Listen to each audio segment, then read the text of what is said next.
In sung mai cham December tarik som ni le khat ikieng u jing lal jesu chang tel ma thai bung som ni le git chang khat chang som paku le som ni jizik chun chiu in la nam tin lak mi nung zui in siam on la pa le cha pa le thakau thing tho men in baptist on la kieng u thu ka phik zo se hi zom ding in ril sakon kum khun khovel top ting in la kieng on jing ding ka hi ti hezing on atia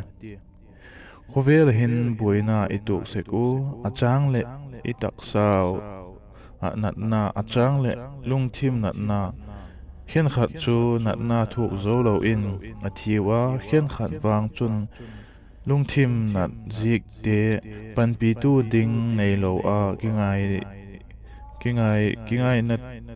te zik in mani kithat hial le aum sek pan pi tu imamo ma lai un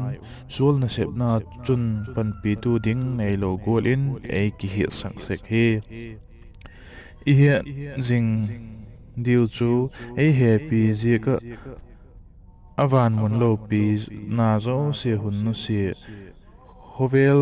gim ahung in hukdam i hi theina ding u cross ahung thi tun kumtung in khovel top tieng in lakieng un jing ding ka hi ati kha hi lal jesun ama ging tu te kieng a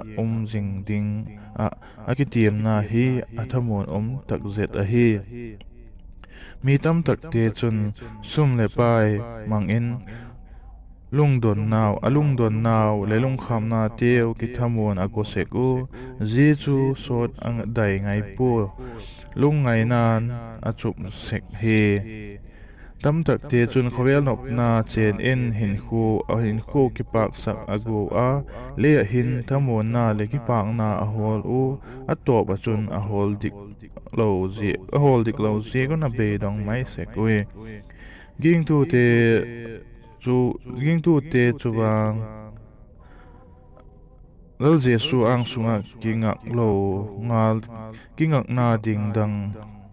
thak la ding anei po a boina le hak sa na kal ale ikingu jing lal jesu ang sunga kinga jing lew hin aman limna le kipak na mai hello in thamon na le e peding a hi